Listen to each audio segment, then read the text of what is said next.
Nice biliyorum kendimi, biz Mali'nin her zaman pek iyi anlaşardık. Uzun kış gecelerinde açan sünerdi şafklar, oturup patta sıcak soba boyunda Mali anladardı kendi küçüklüğünü. Nice evveli yaşarmışlar gagavuzlar, nice bakarmışlar adetleri, angaların ziyadesi şimdiki vakitlerden yetişmedi. Adetlerin birisi kurban iyileştirmek bizim ailede zamandan daha bakılırdı. Benim dadım Dimu kilisede Mali'nin stevnos olurken ayırmışlar kendi kurbanını Kasım'da, Ay Dimu gününde, canavar ayın 8'inde. Geçmiş birkaç yıl onların stevnos olmasından sonra ama uşacıkları daha olmamıştı. Da bu üzere karar vermişler Allah'lık kurbanını yapmaya. Hani ne kadar daha çok insan dua etsin, da Allah versin onlara evlat. Mali anladardı, hani hazırlıklar başlamışlar ilk yazın Hederliz'de. İlk yazın açan koyunları çobanlara vermeye vakit geldi. Biz gittik popaza getirmeye onu, koyunları okusun. Dadımız derdi, hani bu iş çok önemli. Niçin ki popaz okumarsa duayı, kurban kabul olmayacak. Tutayırım aklımda, nice popaz girip sürünün içine duayı derdi. Serperek ayazma koyunlara Otçe naşı okuyardı. Ondan sonra ayırdık en güzel bir koçcağız. Isıttık ateşte damgayı, da nişanladık onu. Her bir ailenin vardı kendi damgası. Hem de burmaladık da o koçu. Çıkardık o koçcağızı köyün kenarına, da kol verdik gezinsin boşta. Kendi kendine ime ağrısın kırda. Ev içinden karılar haberlediler köyün insanlarını. Hani bu aileden Allah'lık kurbanı için kol verildi bir mal. Da insanlar açan karşılardılar o koçu kırda. Söylerdiler ne uğurlarda onu görmüşler. Daha kolay olsun onu sorunu bulma. Koç eve alınırdı sadece kış için. Da bakılırdı. Ekmekle, otla hem ara sıra tuz verilirdi. İlk yazında kış geçtikten sonra koçu kırkardık da sal verirdik yeniden kıra. Kırkılmış yaprağlarından da dokuyardık trapeznik bezlerini. Angılarından örterdik yoğrulmuş hamuru.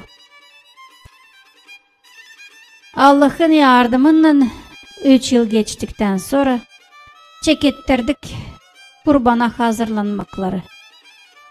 Kasım'dan 2 hafta önce kocam toplanıp komşu adamlarla çıktılar kırlara koçu arama.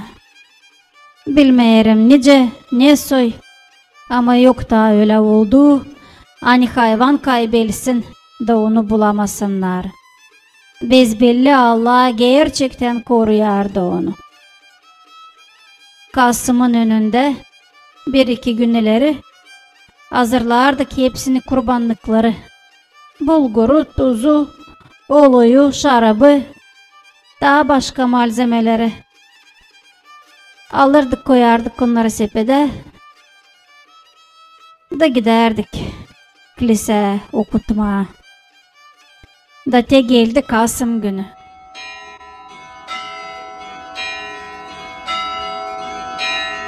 Sabahleyin erken hepsimiz kalkıp tutunduk işten.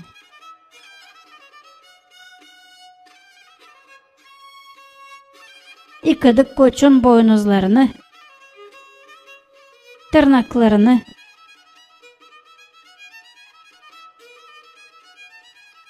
Bağladık bir boynuzuna mum da tutuşturduk o mum cihazı.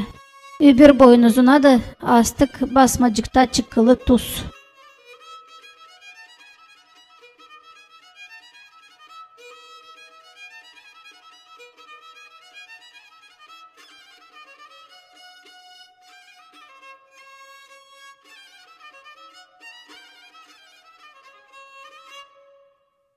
Döndürdük hayvanı gün doğusuna doğru. Da hepsimiz tutunduk koçtan. Dadu da kandile koyup günleyecek. Tüttüttü hem duayı okuyarak söyleyerek ayazma seyirpti. Sonra da koçu 3 sere krestleyip kesti onu. Kestikten sonra kanını topladık bir kaba. Da hepsi evdekilerin anlalarında, yanaklarında, çenelerinde o kana parmağını bandırıp Dadu krest yaptı. Sağlıklarımız olsun hem. Kapıların söbelerine de krest yaptı. Kötü işler bu evi aylansınlar diyene. Kalan kanı da kurban piştikten sonra ateşe döktük. Bacaklarını, kavasını hem derisini verdik fukara ailelere. Ciğerlerini hem kalbini ufak doğrayıp ayrı pişirdik da koyduk sofraya nice kolva. Kurban bulgurla pişince karılar hazırladılar masaları sokakta. Evin içinden adamın biri de gitti çotrayla komşuları teklif etmeye kurbana. Kurban hazır olduktan sonra hepsimiz oturduk masalara. Yoktu ayırmak, zengin fukara. Hepsi otururdu bir yerde. Bilek otururduk, yerdik, konuşurduk. Hepsine yolcuları da teklif ederdik masaya ya da iyileştirirdik onlara birer çanak kurban. 2'şer mumcas yanına koyardık dökülme o koçun yağından. Hem de birer trapez necekti. Gene o koçun yapılarından dokunulmuş. Öyleydi adet. Gün kavuşunca kurban lazımdı bitsin. Mali derdi. Bugün pişirildi, bugün de bitecek. Kalan kurbanı dağıttık yev bitene kadar. Öyleydi de işler. O kurbanı yaptıktan sonra çok vakit geçmedi. Allah kabul etti bezbelli duamızı. Da brinka başladı sökülmeye. Ertesi yılın yazın, tam yazın ortasında bulundu bizim ilk oğlumuz. Mali'nin anlatmaları bana masal gibi gelirdiler o zamanlar. Ama şimdi ben anlarım. Hani bu adetlerin yardımıyla gagavuzlar düzmüşler kendi yaşamaklarını hem ilerletmişler bizim tarihimizi.